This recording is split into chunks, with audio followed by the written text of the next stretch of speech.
Olá, pessoal, tudo bem com vocês? Estamos de volta. Sou o professor Marcos Vital, da Universidade Federal de Alagoas, e eu estou aqui com a nossa segunda aula do nosso curso autodirigido, autoinstrucional, nosso curso aberto sobre recursos educacionais abertos e as licenças Creative Commons. E nessa segunda aula eu quero falar um pouco mais sobre o que são os recursos educacionais abertos e um pouquinho sobre como, por que usá-los, modificá-los e criá-los. Então essa aula ela tem um pouco a ver com a motivação por trás da produção desse conteúdo, não mais a minha motivação pessoal, que eu já expliquei na aula passada, mas um pouco dessa motivação geral de se trabalhar com recursos educacionais abertos. No caminho, a gente também vai aprender um pouquinho sobre por que a gente recorre às licenças abertas quando a gente tem essa intenção de gerar conteúdos educacionais, né, conteúdos para ensino, para aprendizagem na internet, né, de uma forma que a gente queira disponibilizar para as outras pessoas.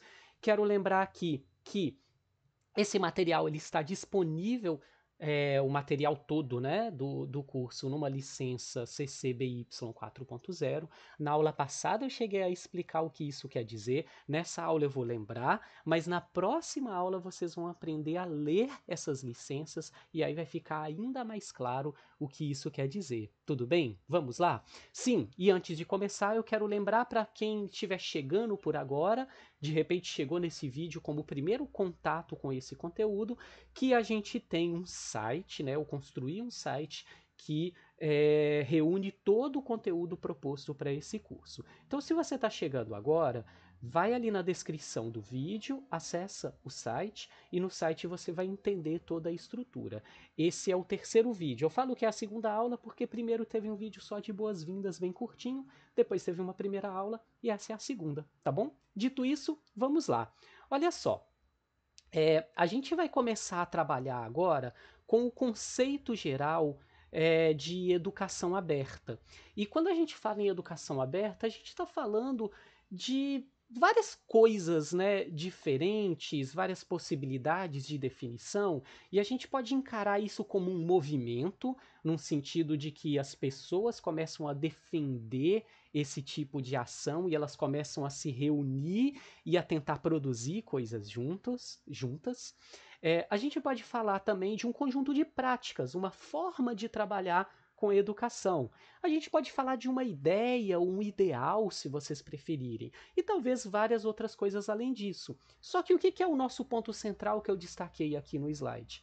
Que quando a gente fala em educação aberta, a gente está falando da possibilidade de se fornecer material de estudo de uma forma que seja gratuita e sem barreiras, ou no mínimo, com a menor quantidade de barreiras possíveis para todas as pessoas, sem restrição. Então a gente está falando de acesso à informação, acesso ao material de estudo. Educação aberta, então, uma das formas da gente pensar nela é que ela se trata disso, da gente tentar reduzir ou fazer desaparecer barreiras para que as pessoas possam acessar material de estudo. Os recursos educacionais abertos, eles são uma coisa, um componente, né, um pedacinho dessa lógica geral da educação aberta. A gente costuma usar a sigla REA em português. Eu já devo ter mencionado e vou mencionar de novo, até porque isso às vezes afeta quando a gente quer procurar material na internet. Em inglês a gente tem Open Educational Resource, então é OER ou ER, né, quando a gente fala em inglês. Mas enfim, os REAs eles são essa parte fundamental, então, da educação aberta. Eles compõem aquele núcleo prático. O material que a gente vai usar dentro da lógica da educação aberta devem ser REA, recursos educacionais abertos. E esses recursos eles podem existir em vários formatos, né? A gente pode falar de vídeos, de textos, de áudios, qualquer tipo de material de estudo que esteja disponível, então, neste formato aberto. Eu já mencionei e falo de novo, esse curso em si sobre REA, ele é REA, ou seja, esse curso ele é composto por recursos educacionais abertos. Os vídeos são abertos, os slides também, o conteúdo do site. Então, eu construí esse curso pensando que ele mesmo faz parte dessa filosofia da educação aberta e ele é composto por diversos elementos que são, em si, recursos educacionais abertos. E aí a gente pode se perguntar, então, eu falei que eu queria trazer alguma motivação, não mais tão pessoal, mas um pouco mais geral. Por que, que a gente vai investir? Eu falo em investir no sentido de que a gente gasta no mínimo tempo, né? O nosso tempo para a gente poder trabalhar com isso.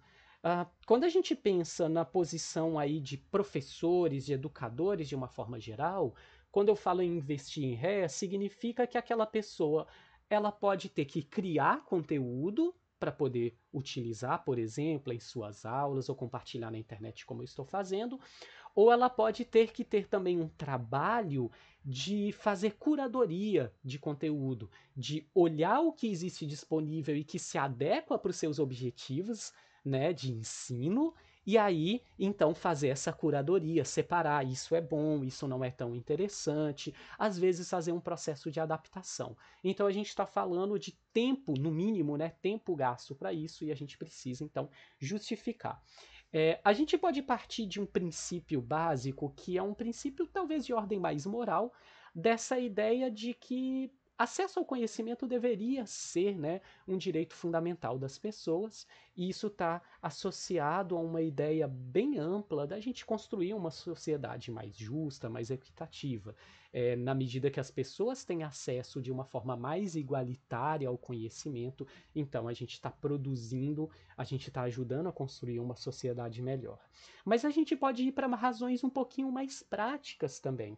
Quando a gente pensa em instituições públicas de ensino, eu, por exemplo, sou professor numa universidade federal, essas instituições elas têm que distribuir recursos, recursos financeiros, e muitas vezes esses recursos eles podem então ser direcionados para a compra de livros para uma biblioteca, e veja bem, eu não estou dizendo que isso não deve acontecer, eu estou dizendo que a gente pode fazer um uso bem responsável disso se a gente começa a combinar isso com REA. Eventualmente também recursos que são direcionados para sistemas de assinaturas associados a editoras. Então, existe hoje alguns sistemas nesse sentido, parece que eles estão crescendo, né? Sendo adotados em larga escala, mas eles são extremamente custosos. São serviços de assinatura que os estudantes vinculados àquela instituição vão poder associar, por exemplo, livros e outros materiais em formato digital, mas esse conteúdo ele não pertence nem aos estudantes nem à instituição, eles são cedidos temporariamente por meio de uma assinatura, isso gera uma série de gastos e também gera uma restrição muito grande. O estudante ele vai ter acesso àquele recurso temporariamente e ele é extremamente restrito, na verdade não só o estudante, os professores também, vão ter muitas amarras que vêm dos direitos autorais sobre o que pode ser feito com aquele conteúdo. Então, uma vez que você está de fora do serviço de assinatura, seja porque a instituição não está mais assinando aquilo, ou seja porque você se desvinculou daquela instituição, você fica trancado do lado de fora daquele conteúdo, e enquanto você tem acesso, você não pode fazer qualquer coisa com ele, você não pode distribuir, você não pode reutilizá-lo de forma modificada livremente, porque ele não é um recurso educacional aberto. Então a gente pode pensar no investimento em REA como uma forma de redirecionar recursos. Esses recursos que são usados para isso, eles podem então ser utilizados para outros fins que também vão beneficiar aquelas instituições. Só que tem mais uma coisa, e eu fui colocando nessa ordem porque eu acho que quando a gente chega nesse ponto, a gente tem um ponto muito importante mesmo. Na medida que a gente trabalha com REA, existe a possibilidade de que os estudantes possam pegar esse material, modelar, alterar, trabalhar em cima dele, redistribuir, repassar adiante, e esse material ele vai se tornando dinâmico nas mãos coletivas, né, desses estudantes e também dos professores, e isso gera um efeito muito interessante. Quando a gente começa a pensar em formas de ensinar e a gente começa a estudar processos de ensino e aprendizagem, uma coisa que a gente aprende muito cedo é que trabalhar com metodologias, as ditas metodologias ativas, né, é um guarda-chuva que serve para um monte de coisas, muitas vezes é interessante porque isso tende a gerar uma aprendizagem mais eficiente. E quando eu tenho conteúdo de estudo que pode ser trabalhado abertamente, ou seja, eu não tenho que me preocupar com direitos autorais, eu posso copiar, colar, remexer, alterar, fazer combinações entre coisas diferentes, eu tenho uma possibilidade muito mais ampla de trabalhar ativamente em cima disso. Então, quando a gente trabalha com REA, existe aqui uma diferença na forma de trabalhar, porque isso inclui a possibilidade de fazer com que os próprios estudantes, as próprias pessoas que estão aprendendo, tenham a possibilidade de fato trabalhar com esse conteúdo da forma como elas quiserem, porque as restrições são muito pequenas e isso pode gerar uma aprendizagem ativa que pode ser muito eficiente. Então existe uma razão também, né, do lado, vamos dizer, pedagógico para a gente poder trabalhar com REA, que eu considero que deveria ser um dos pontos centrais para a gente pensar a respeito disso, além desses outros que eu coloquei anteriormente. Então é tipo uma escadinha de motivos, e eu acho que esse é um motivo muito interessante e muito importante, porque a partir do momento que você pensa que REA vai permitir formas de ensinar e de se aprender que são ainda mais eficientes, então isso é uma ótima razão para a gente trabalhar com isso. Então agora eu quero trazer uma, e eu coloquei uma, não a definição, porque não existe uma definição única, não existe a definição universal, existem diferentes maneiras de se abordar o que é REA, e eu trouxe uma dessas maneiras que fala sobre o 5R, que a gente consegue traduzir do inglês para português de uma forma que fica também 5 palavras com R, felizmente, né? E qual que é a ideia? A ideia da gente pensar o que pode ser chamado de réia, ou uma das ideias, é você partir desses 5 princípios e você perguntar: quem usa esse material pode fazer essas 5 coisas? Se a resposta for sim, então a gente tranquilamente diz: esse material é réia. Se não, se uma ou mais dessas 5 coisas são restritas, aí a gente já coloca um pé atrás e fala: olha, esse material tem limitações. Ele pode ser utilizado a depender do contexto, mas ele é mais limitado do que seria o REA completo. O que são essas 5 coisas? Primeiro, o direito de reter o material. Então, eu mencionei o serviço de assinatura, né? Normalmente esses serviços não incluem o direito de eu reter. Ou seja, eu acesso o livro-texto, por exemplo, num formato online e eu não posso baixar para o meu computador e ficar com ele para mim. Quando eu não tenho acesso ao serviço, eu não tenho acesso ao conteúdo. O direito de reter é o direito de eu ter o material. Ele agora é meu e eu posso ficar com ele, eu posso guardá-lo. Um livro de biblioteca não me dá esse direito, um material acessado por assinatura também não. Eu tenho que ter o direito também de reutilizar esse material, ou seja, eu posso querer depois trabalhar com ele novamente, depois que eu salvei o meu arquivo. Esse reutilizar, não, ele não vai incluir enviar para outras pessoas, isso vai estar lá ali no último R, mas ele vai incluir os direitos de eu, por exemplo, olha, eu sou estudante, eu tenho esse material, agora eu vou ensinar para alguém e eu quero utilizar esse material de novo, por exemplo. Eu tenho que ter também o direito de revisar. Eu vou então alterar o material se eu desejar. Olha, tem um exemplo que faz parte desse material que eu não acho legal. Então eu posso pegar um conteúdo que explica um conceito e alterar uma parte dele, revisando esse material. Isso também é um direito, né, que está ligado à ideia do que é REA. Eu também tenho que ter o direito de remixar. E o remixar, esse termo, ele é engraçado, né? Porque a gente pensa em mixagem, remixagem, pensa em música e coisas assim. Mas esse é um termo utilizado nas licenças Creative Commons para diferenciar um pouco a ideia de você alterar um conteúdo que pode estar dentro do reutilizar e do revisar, tá bom? O que é o alterar? Apenas alterar, modificar. É você olhar para o conteúdo e mexer numa parte dele. Você muda a forma como a frase está escrita, adiciona algo, suprime algo, altera um exemplo. Isso tudo está dentro de reutilizar, de revisar.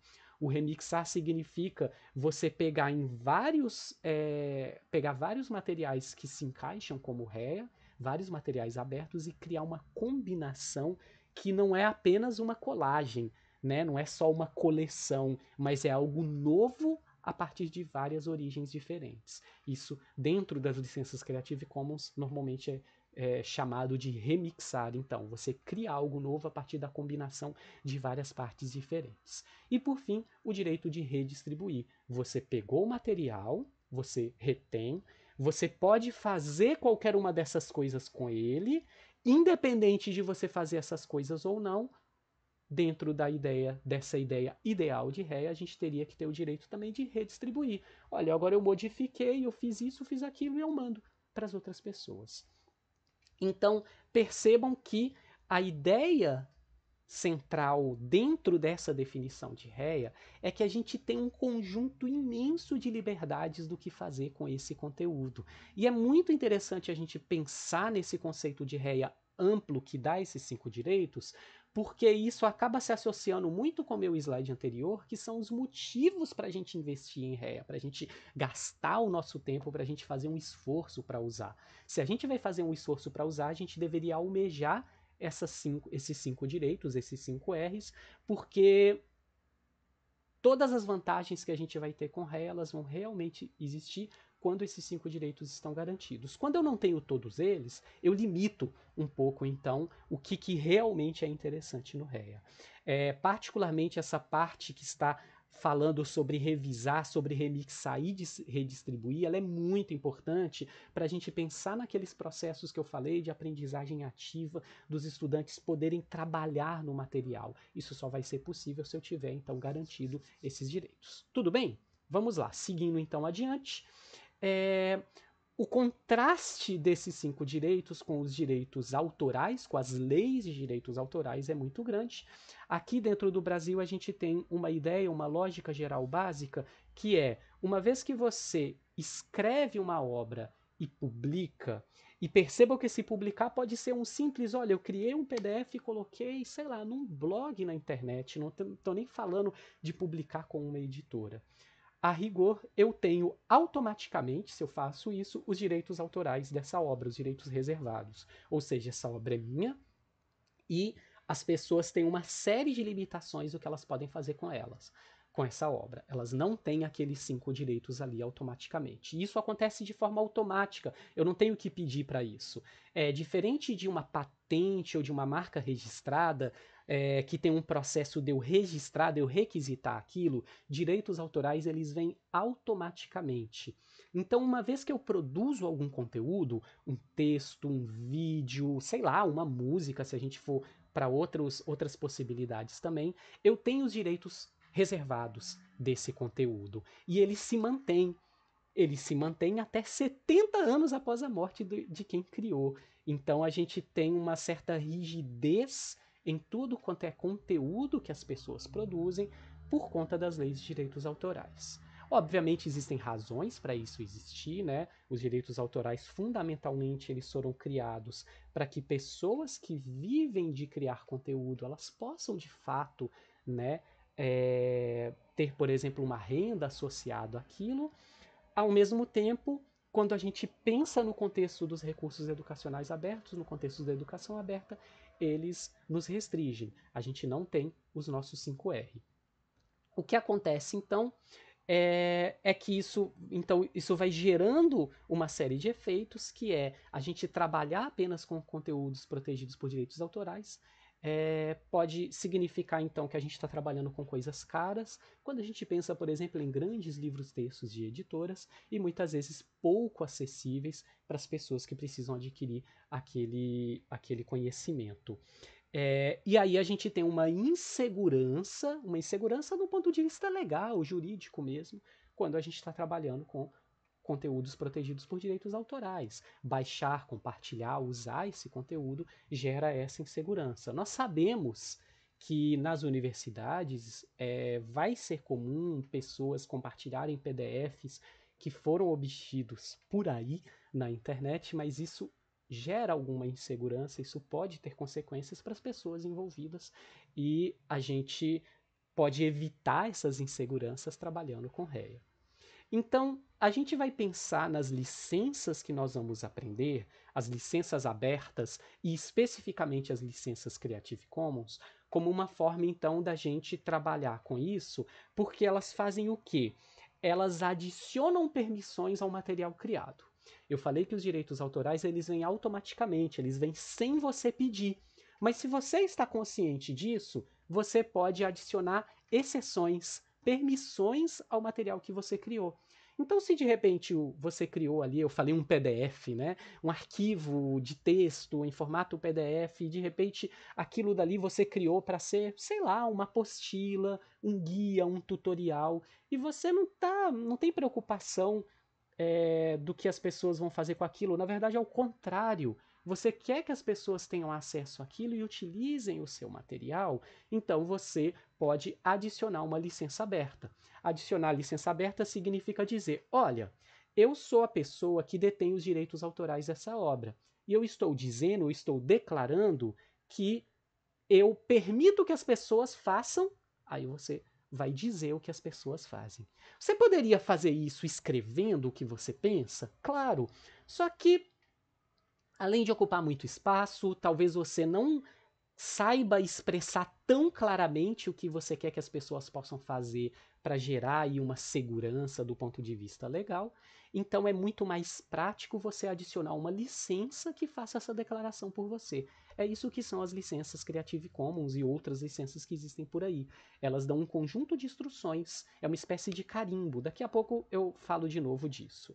Então você pode utilizar licenças abertas como uma forma de criar REA e permitir que as outras pessoas usem o seu conteúdo atendendo aqueles 5 R's. Você também pode aprender com o tempo, pensando nas licenças dessa forma, a reconhecê-las para que você possa utilizar conteúdos que estão disponíveis. Uma das coisas muito importantes no processo de uso de REA é que a gente não está falando apenas de, olha, eu vou fazer uma apostila, vou colocar uma licença aberta e eu vou disponibilizar. Não, olha, eu vou fazer a minha apostila, eu preciso de uma imagem. Onde eu consigo essa imagem? Eu pego uma imagem que tem uma licença aberta. Não, uma pessoa já criou um vídeo que eu considero excelente para ensinar esse assunto. Aí eu incorporo o link desse vídeo, porque eu sei que esse vídeo também existe numa licença aberta. E assim por diante, a gente vai construindo. REA muitas vezes, então, pode ter várias partes e várias origens, desde que essas coisas tenham licenças abertas também. E aí, né, bom, eu acabei falando adiantado essa parte, né? Então você pode usar as licenças para combinar todas essas coisas, tá bom? Beleza? Ó, quando a gente fala em Creative Commons, é importante fazer uma distinção aqui, antes de eu falar das licenças, porque Creative Commons é um nome que vai servir de referência para 3 coisas diferentes. A primeira é que Creative Commons existe como uma instituição, é uma organização sem fins lucrativos que foi criada com a intenção de defender esse tipo de prática e, em particular, ela foi criada para existência das licenças, que eu vou falar delas já já. A gente também pode encarar a Creative Commons como um grande movimento ou comunidade de pessoas que giram em torno desse movimento e que trabalham por um fim comum, que muitas vezes têm contato com essa organização, mas não necessariamente estão vinculadas a ela. Então, por exemplo, eu participo de um grupo que é o Creative Commons Open Education Platform, plataforma de educação aberta. Tem pessoas que são da organização e o resto, a maioria das pessoas, são educadores que estão interessados em trabalhar com educação aberta, então a gente se reúne como comunidade.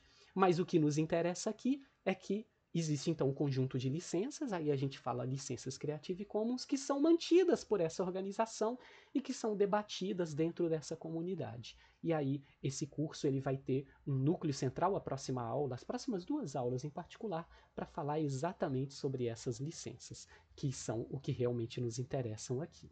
Lembra da aula passada? Eu copiei e colei o slide. De novo, a licença. Eu falei que o conteúdo desse curso está disponível dentro da licença CC BY 4.0. Na próxima aula você vai entender todos esses termos, tá bom? Mas veja, no momento que eu estou gravando esse vídeo, no momento que eu escrevi alguns textos que estão nessa página do curso, no momento que eu criei essa página, eu, Marcos, sou o detentor dos direitos autorais de tudo isso. porque eu criei tudo isso. Eu coloquei o meu esforço ali nisso e eu sou o detentor, então, dos direitos autorais. Quando eu falo que eu estou disponibilizando isso dentro dessa licença, eu estou dizendo, eu sou o detentor dos direitos autorais, mas eu estou aqui, como eu sou o detentor, eu posso fazer isso, permitindo que vocês distribuam esse conteúdo, inclusive com fins lucrativos, que vocês possam adaptar, modificar, expandir, traduzir, remixar esse meu conteúdo, desde que vocês mantenham a autoria que é minha. Eu criei o material, você mantém a autoria. Se você quer apenas redistribuir, você vai manter a minha autoria ali. Se você vai modificar, na sua criação você vai dizer: o meu material foi modificado a partir do material do Marcos. Essa é a atribuição, é a parte da licença que restringe, que amarra. É o que eu quero manter dos meus direitos autorais. As outras coisas que os direitos autorais garantiram para minha obra, eu abri mão. E aí ela passa a atender aquele 5R, as pessoas podem utilizá-la da forma mais livre possível, com a única restrição de manter a autoria. Então, vocês entenderam? Talvez agora comece a ficar mais claro, né? Eu tenho os direitos autorais disso. Aí eu coloquei uma espécie de carimbo. Se eu pensar naquele ícone da licença que está lá no slide de título, né? É quase isso, né? Eu coloquei o carimbo e falei, ó, eu tenho os direitos autorais, mas, pá, eu estou liberando isso para esses usos, essa lista de uso. A licença, ela vai ter um texto legal, mas ela vai ter também um texto simples que é para pessoas como eu e você lermos e sabermos, eu posso fazer isso com esse conteúdo. E aí ela se associa muito bem com a nossa proposta de REA. Então, hoje eu já vou encerrando por aqui. Essa aula, ela ainda não explica tanto sobre as licenças. Vamos com calma, vocês vão aprender. Para quem está confuso sobre isso, não tem problema, eu ainda não expliquei claramente, tá? Mas eu queria trazer esse momento para explicar um pouco do porquê que a gente deveria fazer isso, e aí, né, já começar a falar um pouquinho dos direitos autorais para entender o contexto no qual as licenças surgem. O que a gente vai fazer a seguir? Nós temos aí algumas etapas. A gente vai estudar essas licenças e aprender também sobre conteúdos do dito domínio público, tá bom? Porque ele também vai se associar bem à ideia do REA. Depois a gente vai aprender a usar coisas que têm essas licenças, conteúdos que foram divulgados com essa licença com segurança, sabendo, não, eu posso fazer isso, né? Eu não vou ficar inseguro ao utilizar aqueles conteúdos nos meus trabalhos. E aí lá no finalzinho, mais adiante, a gente passa para algumas ferramentas que vão ser úteis para quem quer criar REA. Tudo bem? Beleza? Então é isso por enquanto, pessoal. Volto a pedir para vocês, compartilhem esse conteúdo, marquem pessoas, sabe? Esse é um conteúdo aberto que eu quero que atinja o máximo de pessoas possíveis, então vocês podem fazer parte disso também. Usem esse conteúdo, modifiquem ele à vontade, porque vocês têm esse direito, isso está na licença. E é isso, a gente se vê na próxima aula, tá bom? Grande abraço e até lá, pessoal!